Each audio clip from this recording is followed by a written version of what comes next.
Today, the fight against corruption is not bound to high-profile arrests and high-profile investigations. The fight against corruption is successful if you prevent corruption taking place in the first place. Famous words by Ahmed Chalabi. Honorable West Idahosa has been speaking on the anti-corruption war of President Muhammad Buhari. Honorable Idahosa, let me ask you, you heard what the Senate President said. He says he's proud to be a Senate that came up with that report, despite being under immense political pressure. What do you think he was trying to suggest? What communication was he trying to pass across there? No doubt that he made that statement on the basis of the heroics of that committee.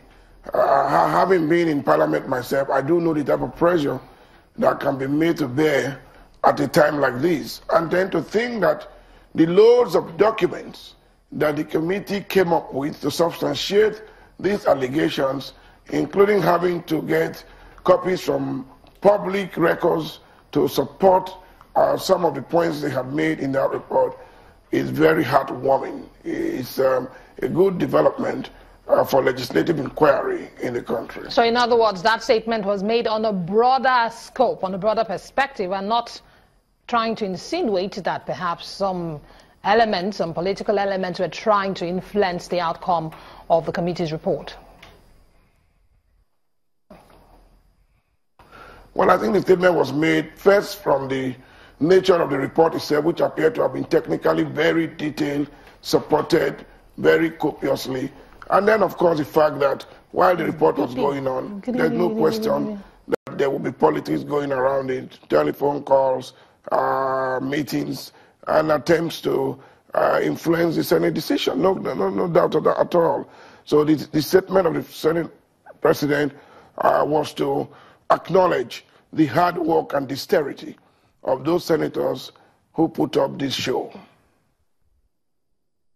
Let me ask you, Honorable Idahosa, how can the government of the day make the lure of corruption unattractive?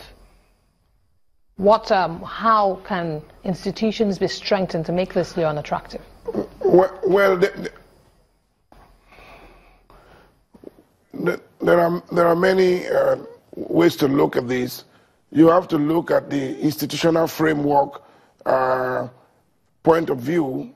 Government itself must ensure that its institutions do not become overtly attractive and do not encourage profligacy, outright spending in very corruptive mannerism. We have to look at the life pattern of public officers and to make sure that they are modeled within decent manners and, of course, brought within acceptable modesty in the way they operate, in order not to attract others or to encourage them to pilfer with public funds.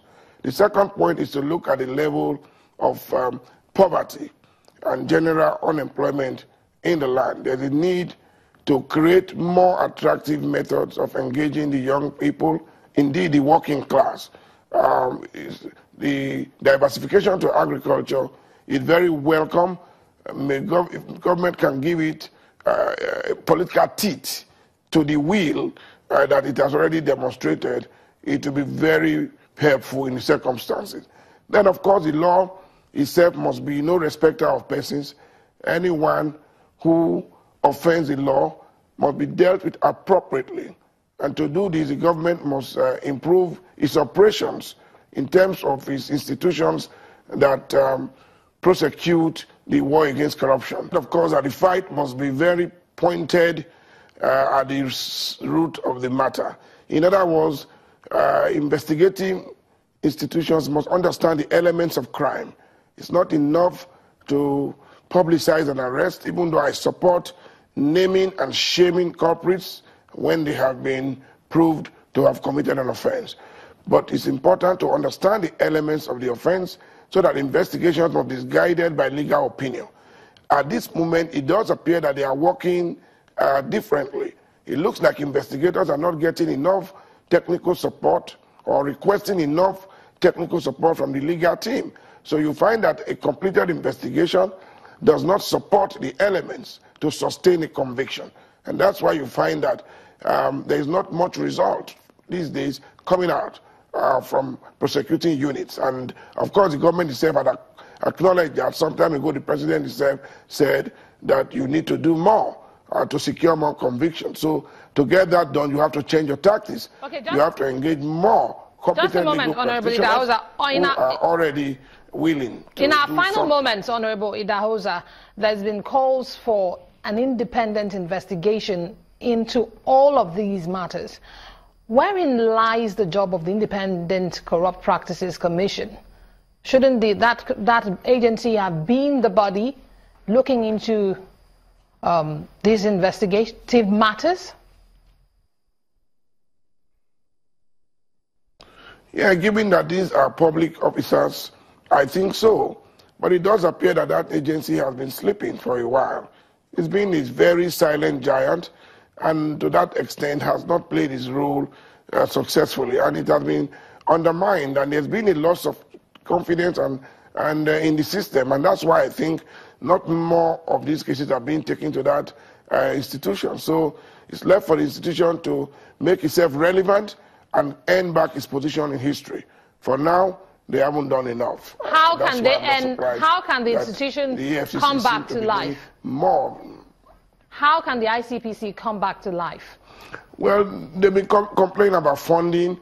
Even if you want more funding, the little one you have to justify that. You have to be very proactive. We need to see some high-profile prosecution going on. They need to be able to prove that they are not just a lame duck, but that they are an active corruption fighter. And I think that that can be justification to get more funds and to get and attract international funding.